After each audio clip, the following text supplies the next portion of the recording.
I've really tried to rid this of my mind, and now you're bringing it back up, and it's a bit frustrating. Hello world, and welcome back to Gridiron Campbell, the only podcast that puts its money where its mouth is. I'm your host, Rich Ryan, and I'm joined by the entire collective, the Disciple, Brett Colson, Donnie, DP Peters, and the resident WSOP Bracelet winner, Mo Nuara. Mo, we have to start with you. I think a pretty uneventful summer for the other three members of the collective, but you go to Vegas, you get robbed, you go deep in the main event, and then you win a bracelet. Put us in your shoes. Tell us how that week and a half was for you in Vegas.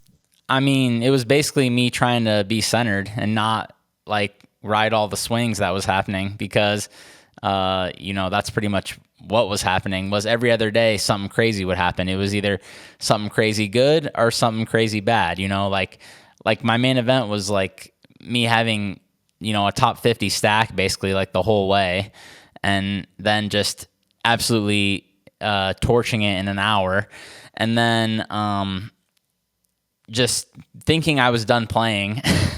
And I told multiple people that I was done playing, and I had someone insist to me that they were putting me in an event and I wasn't done playing. So I said, okay, I guess I'll play. And then my other friend texted me, you need to play this 1K PLO. It's your game. It's on WSOP. I hadn't dusted off my account. I hadn't touched that account in like 5 years. So I had to make like a new username and everything because of the software update. Literally first thing I play is that 1K, and then I just win it. So, it was pretty wild, and happy to go home a winner after everything that happened, obviously. But just that's just the life of poker, I guess, and gambling in general. You just have to just like not get too high when things are going well, and just, everyone told me that everyone around me was like, they were proud of me, basically, how I acted after the first disaster. They were like, I would have been on the first flight home. I can't believe, you kept your head on straight, especially because I can be a lunatic sometimes. But I was going to say, the old Mo, I don't know if the old Mo even makes it to the main event, Brett, once he gets robbed going into Vegas. Yeah, shrugs and flies back home. And if we're talking about torching it in the WSOP main event, it's Donnie DP Peters himself. How many bets did you get in with the King Queen there, Donnie? Bets or blinds? Too many. Both. Way too many. He put the 7 bet in. I thought it was a 6 bet. The 6. I didn't hear this story. You didn't know that? You didn't know that Donnie 6 bet punted it off in the World Series of Poker main event. I've really tried to rid this of my mind, and now you're bringing it back up, and it's a bit frustrating, but 6 bet all in with King Queen off, ran into the guy's aces, and that was that. By far the most boneheaded play I've ever made in poker, by a country mile, and I did it the third time I played the WSOP main event and had the absolute best start I could have ever had. And then I absolutely lit it on. Mo talks about torching it. Nothing. Mo is a one match, and then a little box of matches compared to what I did. Yeah, Mo had an obvious shove spot when somebody just has a dream squeeze spot, and Mo you stuck it in with a pair, right? It was like two nines, right? 2 8s, 2 9s. Yeah, that was just a cooler tournament spot. Donnie went, Phil Homie, I'm going to burn down the Rio in the tournament. And thus won his stack. Why did you do that? It was, I basically the idiot just from told Northern myself Europe put in the fifth bet, he wasn't right? really from Northern Europe, but he was definitely from Europe. Yeah. They're all nits now. I basically told me that this one guy who was a high roller guy was going to mess with me, and then that proceeded to derail me for the entire rest of the hand because I had it in my mind that this guy was going to fuck with me. And because of that, I did what I did. And of course, like Mo said, everyone's a nit and they always just have it. And he had it. So that's that. Did you at least get a sweat? No, that was dead on the flop. Yeah. Basically. I mean, it was ace something Stone something. dead on the turn. Turn dead. Couldn't even turn the gutter ball. I mean, listen, I wasn't out of the tournament. So that wasn't, but I never came back from there. Well, there's always next year. And for the NFL, next year is less than 3 weeks away. We've kind of blown it this summer. I'll be the first to admit it. We didn't do our way early futures episode. We usually do that in May. Didn't do it. We blew it. But I like that we have Brett, because Brett is usually Benedict, and we and barely not with us. have Brett. I told you before the show, I'm just here for the hangout, guys. I have one play today, but I love seeing your faces. It's good to be back. I'm glad. Honestly, as soon as you guys logged in, a smile flew across my face. But we are here. We're going to do team futures this week, player props next week. And let's start with a spicy one, because Mo Nuwara comes in strong, and this is what he believes is his favorite bet on the board. The Dallas Cowboys under 9.5 wins. He's getting this at Circa. This is an alternate line. Plus 140 is the number. Mo, tell us why you think the Cowboys will be taking a step backwards here in 2024. I mean, why wouldn't they take a step backwards? Didn't absolutely everything peak for them last year? They're never going to get a better season than that out of Dak. So there's that. And then you just look at this team. I just see an offense that's entirely reliant on Dak throwing to CeeDee Lamb. I mean, the downside of that is very obvious. If either one of those guys gets hurt, there's absolutely nothing behind it. The offensive line went from one of the best to there's a rookie starting at left tackle. There's a guy I've never heard of starting at center. And Terrence Steele at right tackle took a huge step back last year. He was good the year prior, but I mean, based on his pedigree, he was undrafted. I kind of think last year is probably more a normal level for him. I mean, they have 3 huge question marks basically on the O-line, and we know how Dak Prescott operates. Not many quarterbacks more reliant on their surroundings than Dak Prescott. So I am a little bit bearish on this offense for sure. The running back group is terrible. The offensive line depth is atrocious. I do not know like a single name on the 2 deep, basically behind the starters. So that concerns me greatly as well. I mean, the splits over the years without Tyron Smith, we all have talked about those many times. I mean, the defense has talent, but facing much better offenses this year with a first place schedule. And we all know that defense can be reliant on how the offense performs. So, this defense was great last year. They also feasted on an atrocious schedule. And when they played offenses with a pulse, they got scored on. Seattle scored on them. Green Bay scored on them. The 49ers scored on them. I mean, and not like scored a little bit, like scored 30 plus. So I don't know about this defense. I know people are going to be excited about it. It does have talent.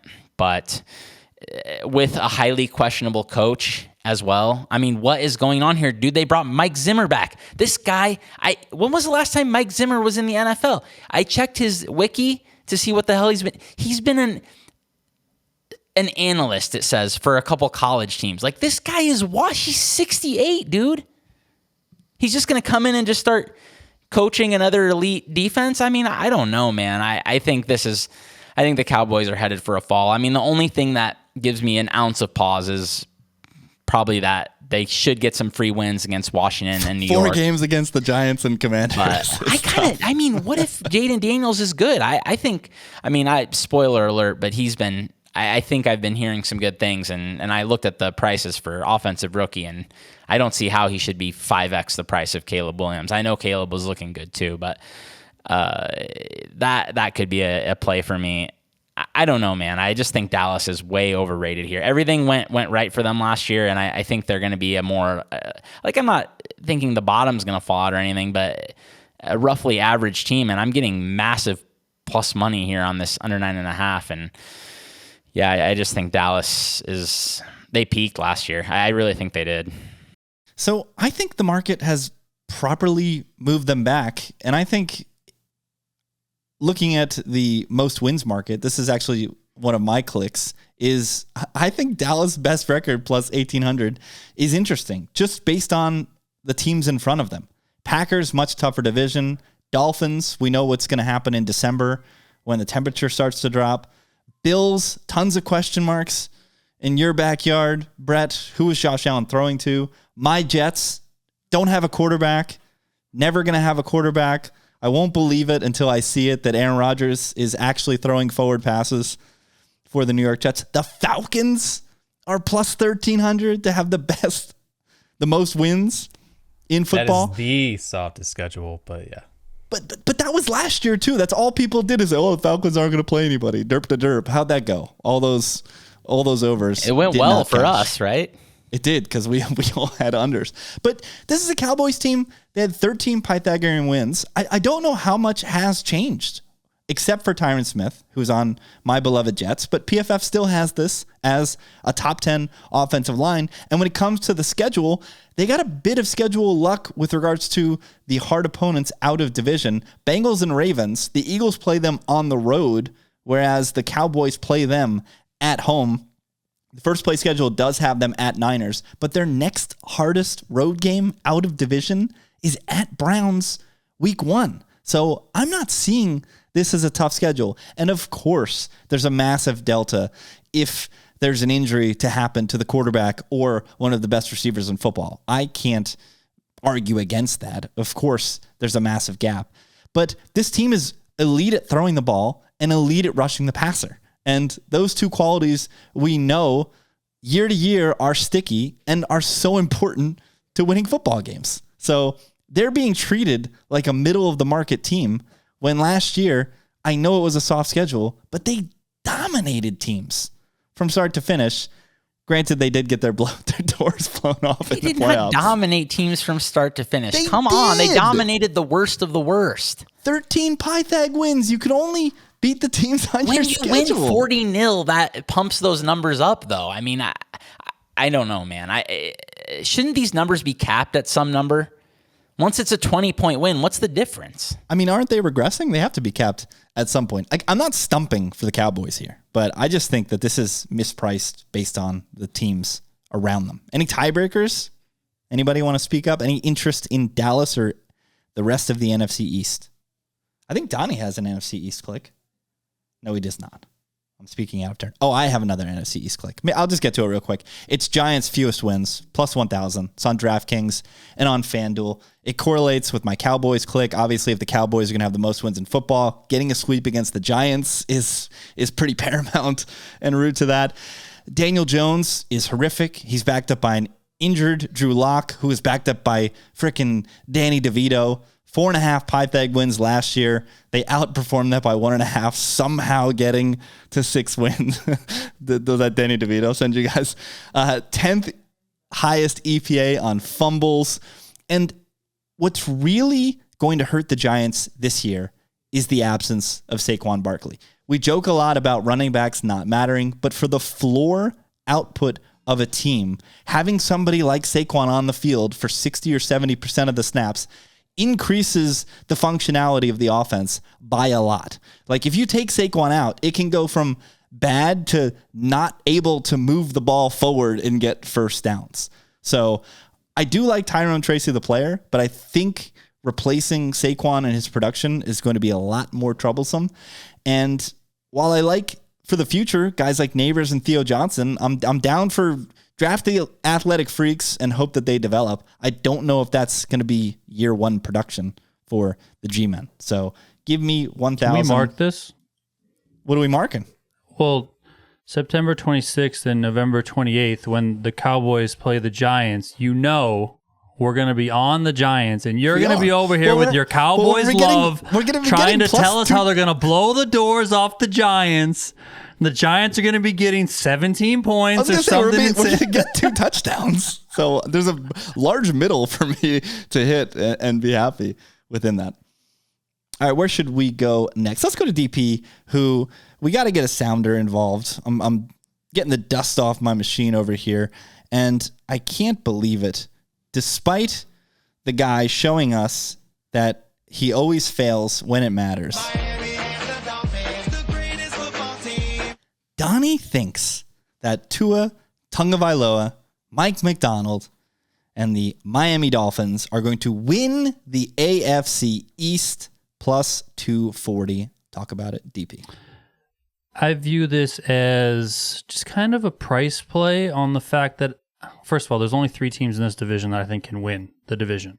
The Jets, the Bills, and the Dolphins. When I'm looking at, the Jets at what I think I had plus 135, plus 140, Bills plus 155, and the Dolphins at plus 240. I feel like I just have to take that price when these 3 teams, I feel like all have a pretty good shot to come out on top of that division. I mean, the Jets, I know what I think I know what I'm going to get on defense. I think I know what I'm not going to get from the coaching staff, and then I don't know what I'm going to get from the quarterback. Okay, so there's some questions there. You pointed that out earlier in terms of the Bills. Like, I don't really know what's going to happen with Josh Allen, who he's throwing to. It sounds like the fact that he doesn't have what he once had, they're kind of changing things up with how they want to run the offense. How's that going to look in year one? So I don't know. I have a lot of question marks around. So I guess I'm just going to dive into the uncertainty and take what I see as the best price, that a team that I think is pretty equal when you shake all things out versus the other 2. So the plus 240 is very enticing to me.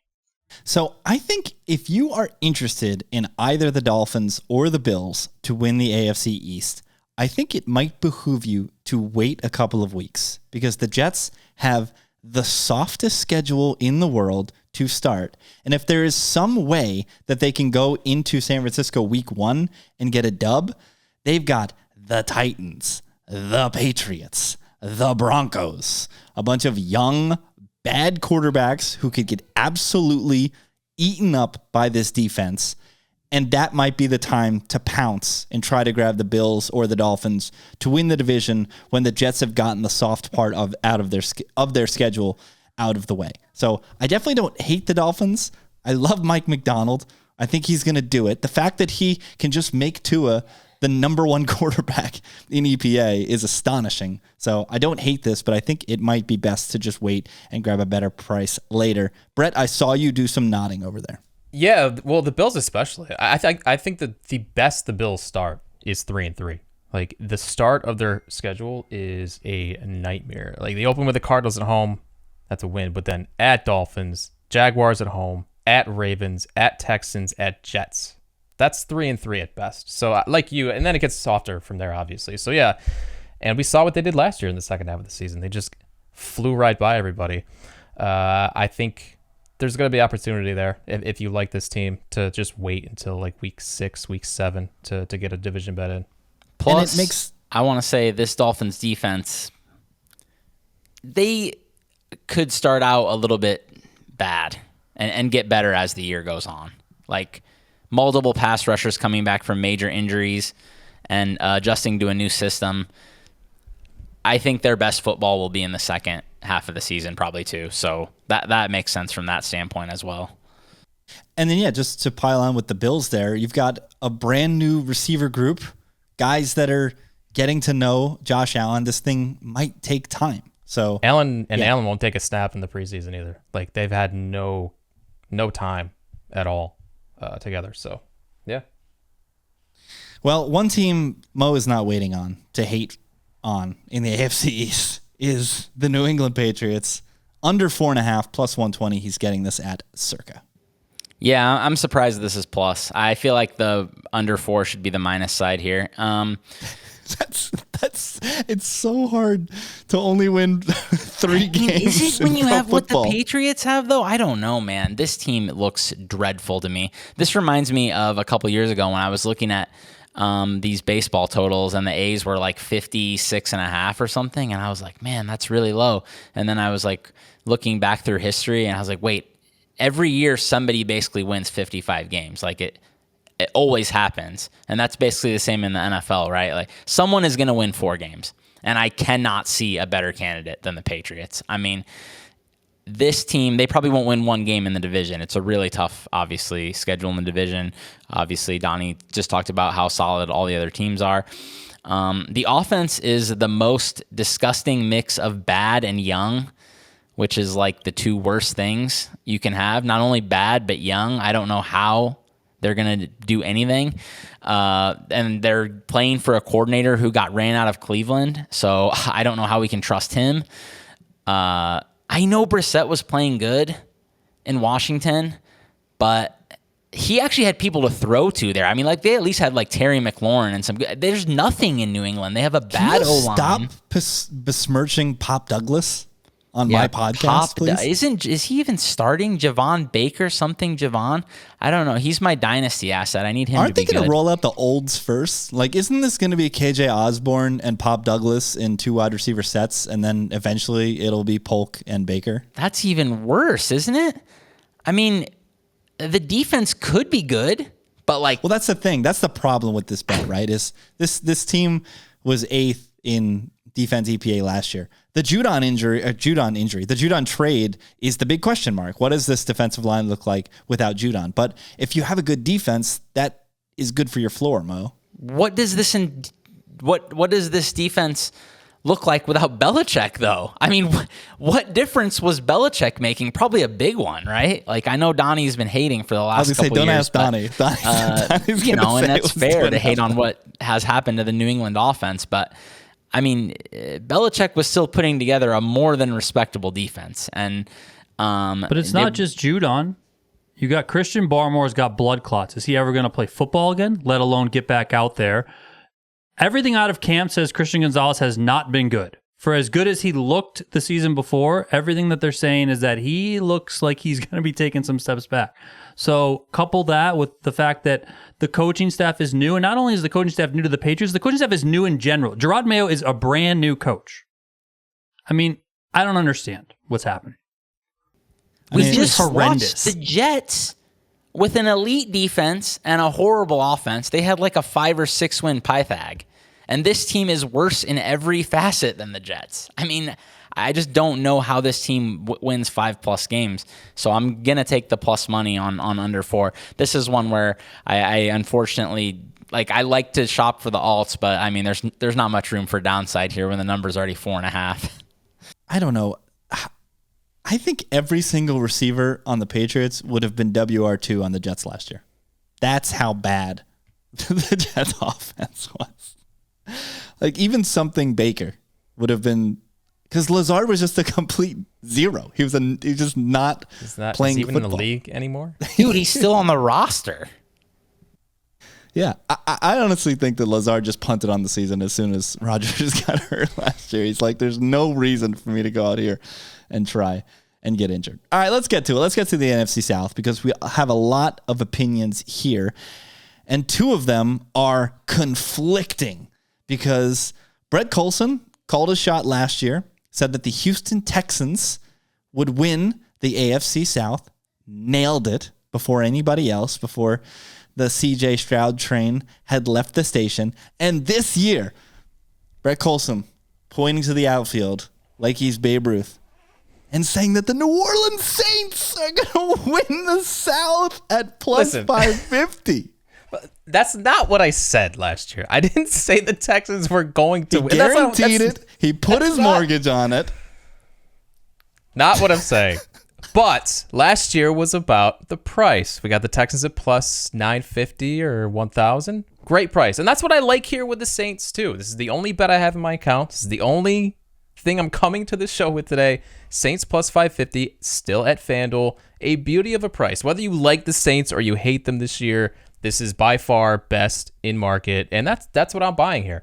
Rich knows that I love the Falcons offense going into the season. I have all the best ball shares, but that's due in part because that defense is still projected to be a disaster. And what will Kirk Cousins look like, especially early in the season? I saw a tweet today speculating whether Kirk will even play week 1. That's why they're not playing Penix in the preseason, which is very interesting. Meanwhile, on the Saints, you've got a very stout defense still, especially up front. Defense will not be the issue with this squad, but I'm gonna need them to win many rock fights this year, because this offensive line might be the worst in the NFL. And who hates pressure more than Derek Carr? That's obviously the concern, and why New Orleans sits 3rd in division markets. in the NFC South. But I don't know, as we saw last year, like I still think this division is wide open until an actual adult walks into the room. So I'll take the long shot here, plus 550, a pro roster, and hopefully if they can get the rock into the hands of some of these playmakers quickly. Olave, Kamara, Shaheed, they've got guys who can make plays. They just need to find ways to get them into space. So before Mo gets on the anti-Saints train, I'm going to just keep piling on the anti-Falcons train because this Kirk Cousins thing is weird. Coming off the Achilles happened later in the season than Rodgers. So Rodgers had the full season and full offseason to recover. Kirk Cousins did not have that luxury. And as Brett said, they didn't play Michael Penix in the second preseason game. Why are we not letting this guy see live bullets if he's going to be the backup and needs reps to become an NFL quarterback? Real Brian Windhorse, why would they do that meme vibes to this? And the schedule starts off real tough. We got the Eagles and the Chiefs in week 2 and week 3. After that, crucial division games against the Saints and the Bucks. So my favorite bet of all the bets on the board is Falcons don't win the NFC South. That's plus 115. That's at circa. If your market doesn't offer this, you can do some math and put some semi-units on the other 3 teams. What I looked at was 3/4 of a unit on the Bucks, a half unit on the Saints, and a quarter unit on the Panthers, all to win the division. This is basically an even money bet at 1.5 units. The biggest question, I think, outside of Kirk Cousins, is the defense, as Brett alluded to. Because last year, we did see Raheem take a Rams unit with a bunch of bums and make them into a good defense. So that is a bit worrisome. But this team was very bad on defense last year. 24th in DVOA, 21st dropback EPA. And on offense, those great weapons, the Bijans, the Drake Londons, the Kyle Pitts.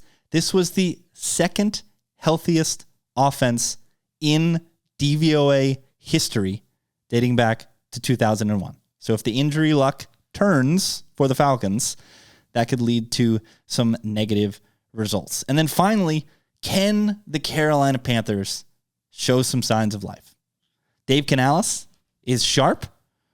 They actually have some guys that can catch the football. Maybe we don't have Adam Thielen, WR1. Can we get Jonathan Brooks on the field sooner rather than later? I don't know. They kind of did the Jags thing where they went out and spent a bunch on free agents, right? We talked about this 2 years ago. Like, this might not be roster building 101, but this is going to make them a good football team in 2024. Paid for Clowney, paid for a bunch of guards, So if they can just be decent, that'll also make it harder for the Falcons to win this division. And then if you want to pivot off this, I have one last note. If Cousins does come in and he's awesome, right? I think the easy pivot off this, if you bet it and you don't like it, is comeback player of the year for Kirk Cousins. He's sitting at plus 500 right now. If he comes out week 1, week 2, and he's absolutely gangbusters and this offense is looking like the wet dream that all fantasy players want it to be, then that might be the pivot off of this bet. Mo, you are bearish on the Saints, so I'll let you bury them a little bit, but you're also, like me, a little bullish on those Carolina Panthers. Yeah, I'll start with the Panthers. I don't have a lot here, but I will just say one of the best bets you can make historically. I believe this is from the notes typed up a few years ago from, I think it was the Plus EV Analytics guy on Twitter. He's done a lot of work on win totals, and he said that one of the best bets you can make historically is just second-year quarterbacks overs for their team wins. It's batting like 65% or something.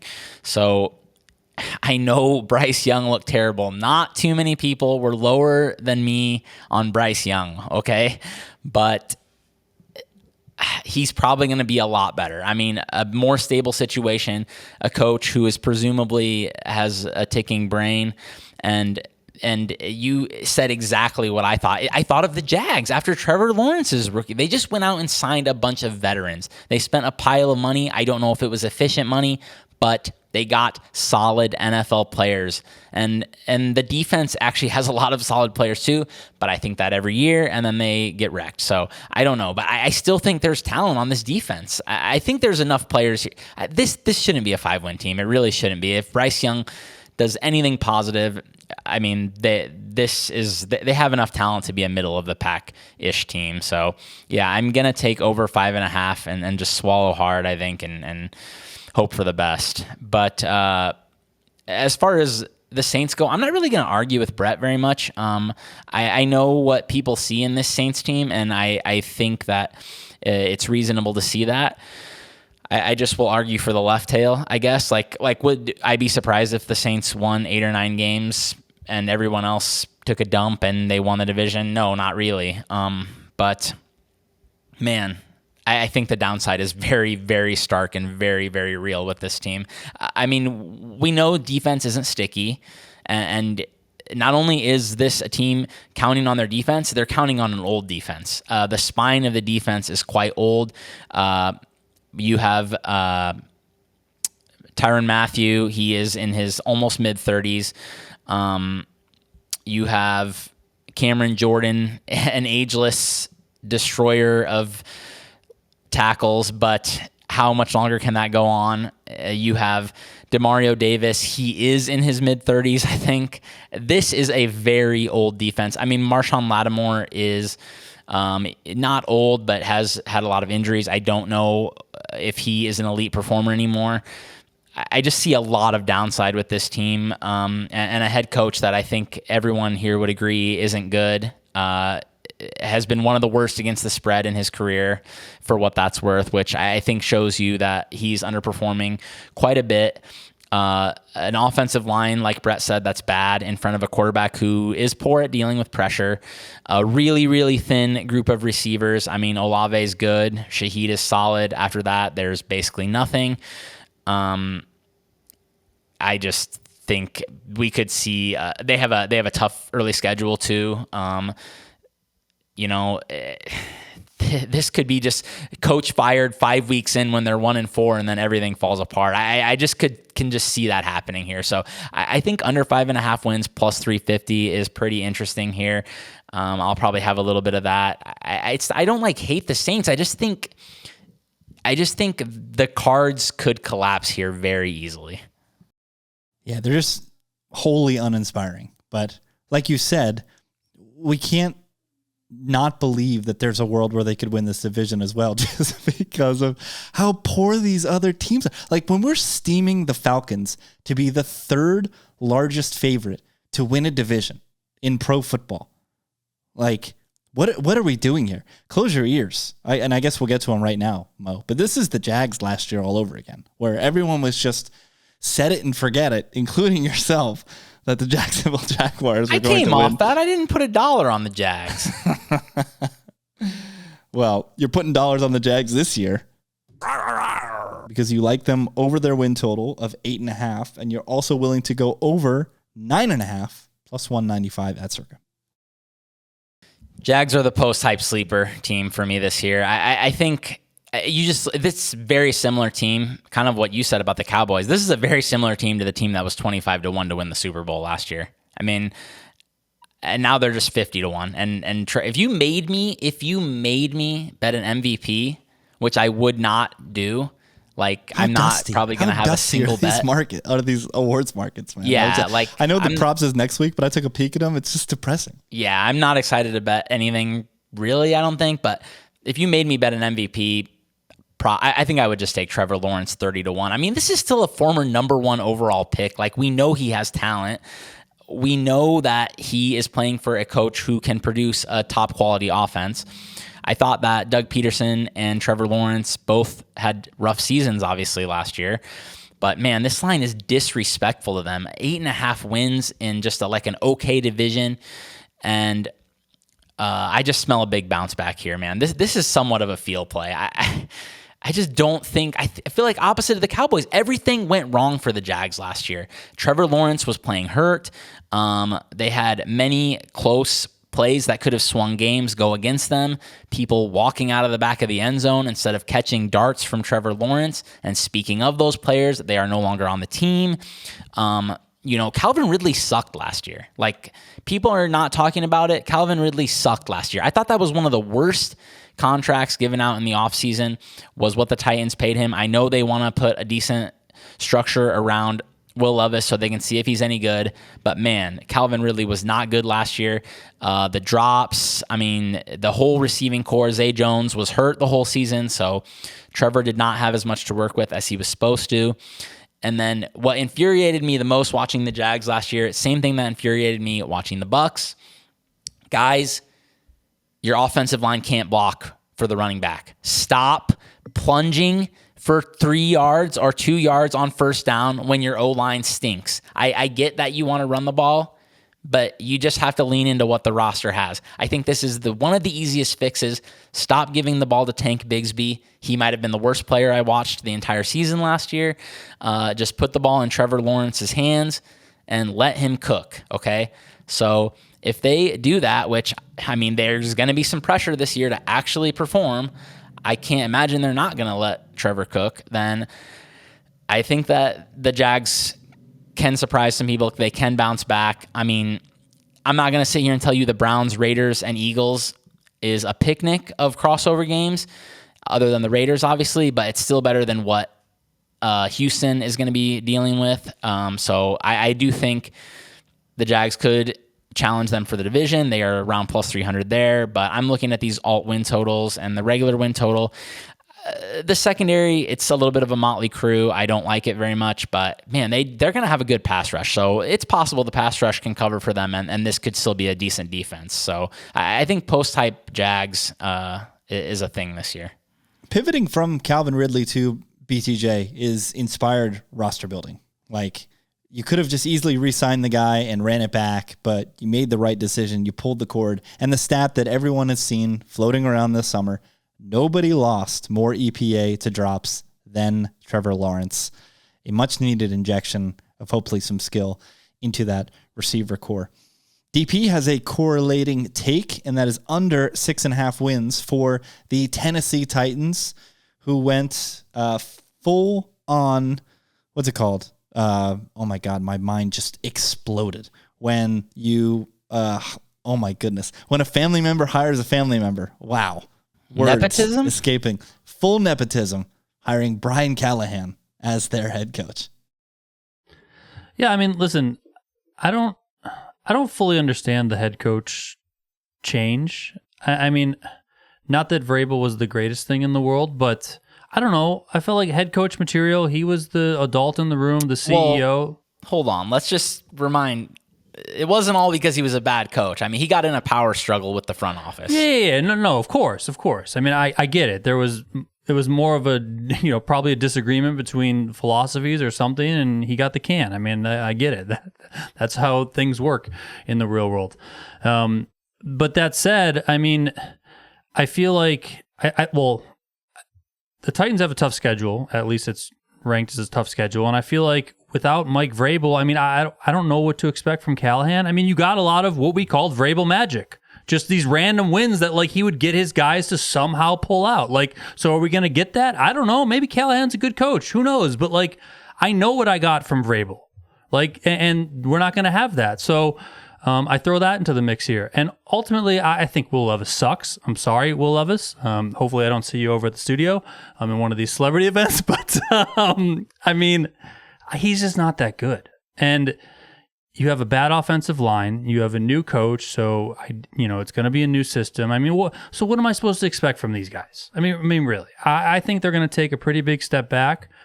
I think there was a pretty big floor kind of always baked in with Vrabel as head coach for the Titans, and I have no idea what that floor is now. I think the bottom could completely fall out here, and I think this could be a situation where, if ownership or leadership or whatever is looking at Callahan like this is the next guy, then this could be really bad for Will Levis long term. If he ultimately has a really bad year this year, which I think he very well could, and next year as well, maybe then they're like, okay, we need to go back into the pool and try and get our next quarterback. So, I think it's just kind of bad news overall for the Titans, and I don't see them getting over 6.5 wins. The loss of Tannehill is kind of sneaky too, because there's nobody behind. I mean, it's Mason Rudolph. They brought in Mason Rudolph to be What are the Titans backup for quarterback. fewest wins? Did you look into this, Donnie? No, but that is quite interesting because Plus 800, not that great. not as good as Yeah, it wasn't as good as I thought. Plus 800. I think I saw plus 850 out there too. But yeah. Another interesting one, maybe if you are bearish Titans, I haven't here. I'm going to pull it up right now. Last one to get a win, possibly. They have a really tough start to the season. If they don't beat, so week 1 at Bears is one of their best opportunities. that's what I was going to say. If they don't beat the Bears, it could be a bit. It goes at Bears, then it goes what is it? Jets, Packers, Dolphins. Like, welcome to the 2024 NFL season, Tennessee Titans. So Mark, does anybody have any definitely see that. takes on the Colts? Because I'm with you guys. I think the Titans are going to be awful, and I'm starting to get worried. I'm starting to get worried about Anthony Richardson. Starting to get real worried. Yeah, don't you have to bet Colts alts either way? Because like if you like them, Anthony Richardson comes out and stays healthy. Like he did show some exciting things, and dude, Shane Steichen was one of the best coaches in the league last year. Look at how much money Shane Steichen got Gardner Minshew. Like that's all you need to know. He, like Vrabel, I mean, he's just going to bring the floor up just by being sharper than the devil. But I'm starting to get worried about Anthony Richardson and the accuracy. There were some camp reports that came out from their joint practice with the Bengals, and some of the quotes from Bengals defenders were absolutely ruthless. Literally, guys just like taunting him during plays. All he does is run the ball, yelling throw during the play, like he's holding onto the ball too long. Just absolutely ruthless stuff towards Anthony Richardson.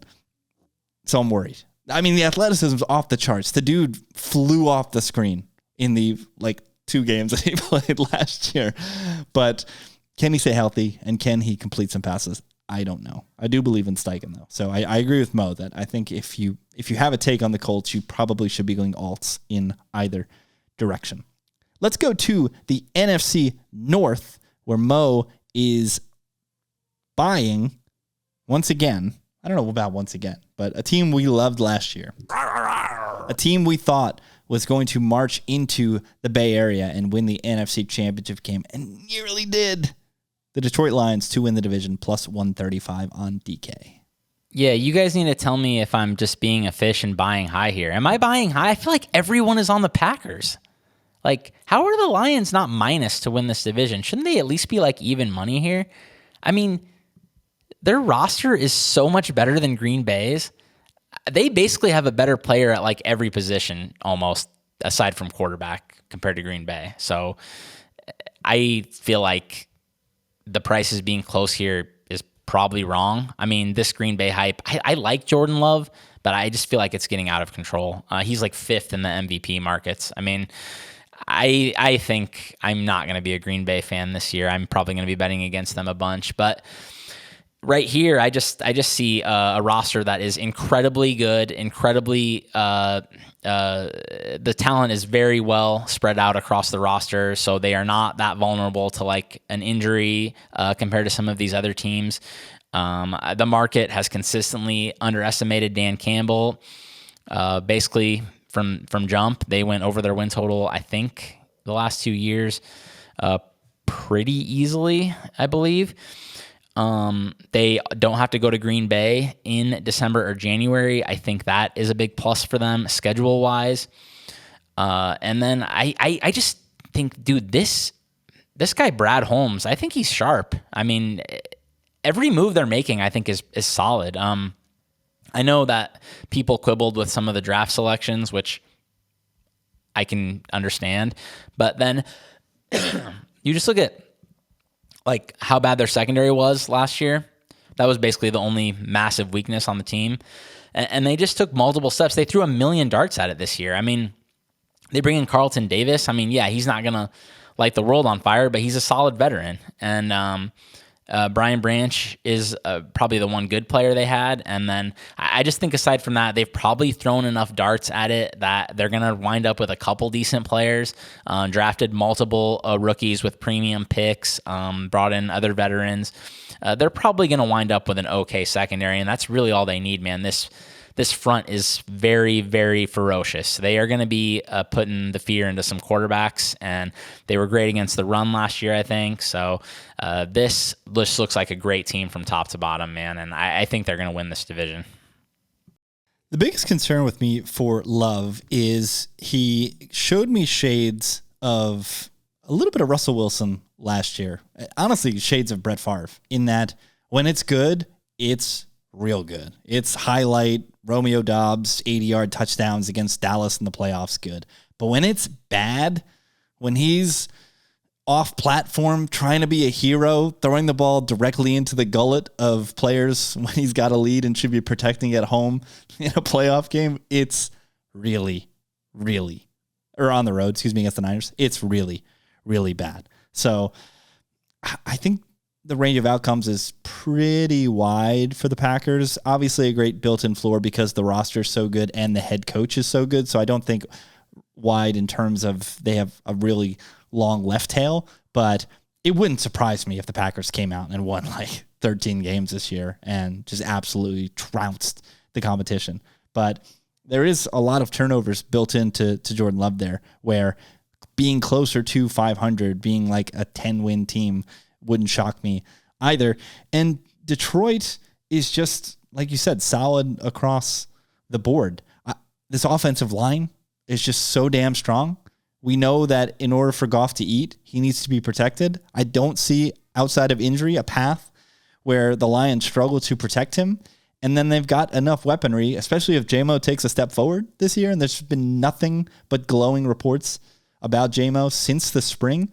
And I believe Dan Campbell, unsurprisingly, knowing who he is one of the more truthful coaches, according to the Coach Speak Index. So he's not just talking bullshit and hyping up a player to hype up a player. Like, J-Mo could be making strides to become a meaningful part of this offense, which would be terrifying if you ever laid eyes on him when he played at Alabama, because that guy was an absolute demon.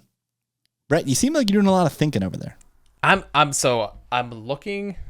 I know this division is going to be good, the top of the division especially, but I'm looking at this Vikings roster. Am I crazy to think? This is a very pro O'Connell podcast too, by the way. Am I crazy to think that this team could compete in this division this year with Sam Darnold for the entire season? Okay, so here's my bet, which is kind of a play off of that. How are the Bears only minus 110 to not make the playoffs? This should be like minus 1.25, approaching minus 150. Talk about head coach disadvantage. They have got the worst head coach in this division by a country mile. They've got a defensive head coach that did okay with this defense last year. Obviously, Montez Sweat coming in elevated their pass rush a ton, made them more competent stopping the pass, but they're pretty much a middle-of-the-road unit. You talk about the other teams in this division, we talked, like you said, Packers, Lions, and then the Vikings I just respect. I know KOC is going to put this team in the best position every single week. Doesn't matter if Darnold's at quarterback. They had absolute garbage at quarterback and Nick Mullins at quarterback last year, and they were scoring 30 points against pro football teams. So I trust KOC. And then clipboard delta. Is there a larger clipboard delta in the NFL than Caleb Williams to Tyson Bagent? We know Bagent doesn't meet the threshold to play quarterback in this league. So if Caleb Williams gets hurt at any point, I think the Bears are absolutely in the deep end with no ability to paddle or swim. Mo, thoughts there? Yeah, dude, the Bears are an interesting team. I mean, every time I think I'll just like look at the Bears roster. Okay, I'll look at a line. I'll be like, oh, I'm going to go bet on Bears under. And I'm like, man, this is an amazing collection of receivers. Like, and I thought their defense was bad, but then I look, they have a lot of pretty good players though. I don't know. Their depth looks pretty poor to me. I will say that. I don't know basically any of these backups for the Bears. So if they have any injuries on defense, that could be pretty rough for them. And I guess a lot of it depends on like, they have a lot of pieces in flux in the secondary. Like, is Kevin Byard still good? Like, he was awesome a couple years ago. They bring him in. If he's like that, that's going to obviously be pretty big. Tyreek Stevenson, I thought he showed some flashes last year, actually, after he was basically getting his ass kicked for the first half of the season. So does he take a step forward? Like, this secondary could be anywhere from awful to like pretty good, and it wouldn't really surprise me. But they got killed, I think, by in the middle at times last year too. So I look at these names and I'm not inspired by this D-line at all or this pass rush. So yeah, I mean, Montez Sweat is like the only good player that I think is going to get after the quarterback here. So anything happens to him, they'll have like a 0 pass rush. I don't think this defense is going to be good, but I could see a way that it could be, I guess. But I am kind of terrified of this receiving core, and their O-line is actually decent too. So the Bears could have a really good offense if Caleb is actually pretty good. Yeah, I'm just betting on some sort of rookie growth period, right? I just don't think that what we saw from like CJ Stroud last year is something that is going to be replicable as often as we think. And that doesn't mean I'm not in on Caleb long term. I think this dude is super talented. But I think the biggest problem, honestly, is that he just is probably not in a good environment to grow into the NFL because Eberflus is such a dolt. Like, I just don't think he's going to put him in the best position to succeed. And in a division like this, I think that's really going to hamper them a little bit. And again, as you brought up, Brett, so much respect to the Vikings because I like KFC and I think he'll get them. We have to at least shout out Brian Flores too. Come on, guys. Hating on Tua. Tua put his chest out, finally, talking about Brian Flores this week, calling him a terrible person. All right, DP's got the last click, and then we've got a couple rapid fire here. And this is one, honestly, if I had more time and I looked across, I would be on this team. I would probably be on this team looking for alts because they were awful on defense last year. Truly dreadful on defense. So what did they do? They went out and they hired the best defensive coach in the market to be their head coach, Mike Macdonald. If he can transition a little bit of brain drain across to the Pacific Northwest and get this defense to league average, the Hawks could be scary, DP, and you like them over 7.5. Yeah, I mean, that's my lead point is McDonald coming in after what he did with the Ravens defense, constantly battling all the injuries, that sort of stuff. So if he's able to bring this defense up in Seattle, which I think there is plenty of potential to do so. I mean, I don't think he's going to bring them from wherever they were ranked in the league, the bottom 5 unit or whatever, up to a top 5 unit. But if he can just get them kind of average, coupled with what they have on offense, and if Geno can be pretty decent, throwing to the receivers that he has, the NFC is pretty wide open. I mean, this team went 9-8 last year. Their over-under is 7.5. I mean, I feel like 9-8's like the floor. I mean, right, 9-8. I don't know. I don't know why they're rated as being that much worse to me. When I feel like McDonald is probably the most positive head coaching hire, but also someone who's not getting the buzz, the sexiness, just because he's kind of just viewed as a guy, viewed very vanilla. But I mean, it's. I don't know. I think he's going to do enough on the defensive side of the ball for this team. I think they have enough on offense. This one, I looked at the Callahan stuff earlier with the Titans, and I think that's kind of a negative head coaching switch. I think this is a very positive one. You get out that old stuff. You get out a lot of the running from the offense. The time with Pete Carroll is kind of just passed, much like I viewed what it did with Bill Belichick and the Patriots, right? So, yeah, move on from that. Get somebody new in there. He can bring some new, fresh ideas and whatnot, and I really like this Seahawks team. First thing Mike McDonald did was ultra positive in signing Ryan Grubb to be his offensive coordinator, a guy who absolutely crushed it running 11 at UW, and now he gets to run 11 with DK Metcalf, Tyler Lockett, and Jackson Smith-Njigba. And if JSN takes any sort of leap heading into year 2 this year, that is an absolutely terrifying tandem of receivers to deal with. Not to mention, you've got K9, Kenneth Walker coming out of the backfield. And this is, can I say it? Is this a pro Geno Smith podcast? Right? Yeah. Seahawks positive was my last cut. But I was between Seahawks and Panthers. I want to know what Brett thinks about Seahawks plus 800 to win the division. Seahawks plus 3,000 to win the NFC because Let's Brett's go. the long shot specialist, and I was looking pretty hard at those. I think the same thing as Donnie. I'm looking at this defense. Dude, how was this defense bottom 5 last year? They have good players. Maybe Pete was just cooked. Brett doesn't like it. Brett's just shaking his head. He's disgusted. The Niners are a wagon. Yeah, we guys. forgot. I We can't- forget. Brett prays to the throne of Kyle Shanahan. I can't get there. Yeah, they are. And then all we do is dump on Brock Purdy every single week. I mean, like, what? Well, he's bad. But it doesn't matter. It doesn't matter. What if it actually matters, though? You know, like, what if it actually matters at some point in the season? Well, it does in the NFC Championship. But for that division, no. All right, time for Mo to be a homer. Mo, this is your quick fire. Blah, blah, blah. Oh, boy. One Boring- fire, no boring- notes.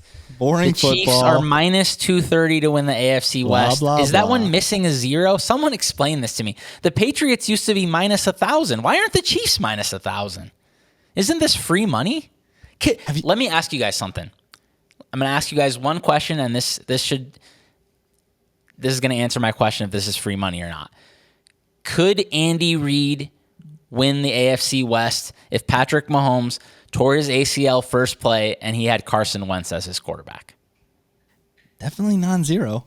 Absolutely, Yeah. right? They're still favored. They're probably still favored. I to think win they the are still division. favored. Who I is mean- beating the Chiefs in this division? These teams are a joke. I'm just going to put on my Donnie hat from 2017. These teams are a joke. They have no shot at beating the Chiefs. Yeah, I mean, the only team that I would even trust to make this leap is the Chargers.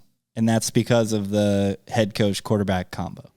But even then, can Justin Herbert throw the ball to himself? Is that a thing? I'm like, happen? Isn't it going to take some growing pains here? They ripped the roster down on purpose a little bit to reset the salary cap situation. Like they knew that they made their team worse on purpose, and I think there's going to be some growing pains adjusting to Harbaugh. Man, I mean this is a massive change. So I'm kind of bearish on the Chargers this year.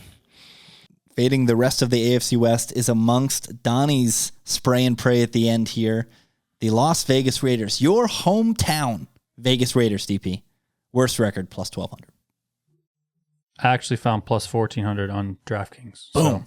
there's that. I think this team is dreadful. I mean, what have they done? Brought in Gardner Minshew? You know what's I sick? like that better than the Titans and No, these but other you know what's prices sick we were about talking Gardner about. Minshew is you want Gardner Minshew to be the backup that you can bring in when the ship is sinking. Like he's the guy that's going to go out there and just buccaneer around the field, Paul Bunyan, Josh Allen, run around, make something happen. When he's your starter and he'll eventually get pulled because that's what happens with bad quarterbacks, you're turning to Aiden O'Connell. And I don't know if we need to. I mean, we do need to remind the people. Antonio Pierce is not Shane Steichen in any sense of the word. As soon as they agreed to hire Antonio Pierce, we talked about it even beforehand. We said they're going to do something stupid and they're going to hire this guy because, you know, the Max Crosby's out there being like, I'll demand a trade if they don't hire him. Oh, great. Yeah, listen to that guy, okay? Like, listen to your star defensive end. Like, that's a recipe for disaster, but that's a Raiders thing. This team is, listen, Devontae Adams is going to be gone before the end of the year for sure. So what is this team going to have? Yeah, to the Jets, to anywhere. It doesn't matter. I don't care. He's going somewhere. I mean, come on. This team Garrett is Wilson so changed bad. his number. It's open. It's waiting for you, Devontae. Actually, I think Corley took 17, so it's not open for you. But we can get you a good number. You'll look good in green and white, kiddo. And then your other two clicks in the AFC North. I've got a These are just disagreement with blind one. clicks. I mean, Steelers over 8.5 wins. I just think the Steelers always somehow get 9 or 10 wins. I don't really know how, but I'm sick and tired of like betting against them. So whatever. And then the Ravens under 10.5, mainly because what the hell is this schedule in December? Have you seen this? The Ravens' schedule is insane. They play on December 15th, December 21st, and December 25th. Who in their right mind made that a schedule? You know what? I How really is that possible? I wanted to come into this process and look for positive Ravens takes because like the Cowboys, what's changed? This is still a very good team with a very good quarterback and a very good head coach, a very good regular season quarterback. Sure, they lost McDonald. Rich thinks offensive lines don't matter. Brett is heated right now. I don't think it matters as much in Baltimore when I think Baltimore has a pretty good track record of taking mediocre talent and churning out above average play. And on defense, yeah, you might get a little brain drain. How many guys have been hired away from the Ravens defensive coordinator to be a head coach somewhere? I think it's like 7 or 8. I'm not even kidding. Marvin Lewis, Rex Ryan, Chuck Pagano, Mike McDonald. Like I think it is 7 or 8 guys. So I'm not as worried about the brain drain in Baltimore because I just think Harbaugh is so goated and they're so stable as a franchise that they're going to find a way to get to double-digit wins. That's just what they do. And Cool, they can get 10. And I don't know. I think Derrick Henry is just like demon time next to Lamar. Like, just go full 1960s football. Who's stopping? If they go 12 The every offensive play, line, that's what's stopping them. Rule of trenches. Well, that makes me even more positive about my Jets. If Morgan Moses and John Simpson matter that much, then let's just win 14 games, guys. Let's just protect Rodgers and win 14 games. Why not? JETS. All right. Those are the team futures. Man, was it good to get back on the horse and talk ball with these guys. Follow him on Twitter at Brett Colson, COLLSON, at Donnie_Peterson, at Monuara, NUWWARAH. I'm at Rich T. Ryan. We'll be back next week for some player props. Until then, peace out.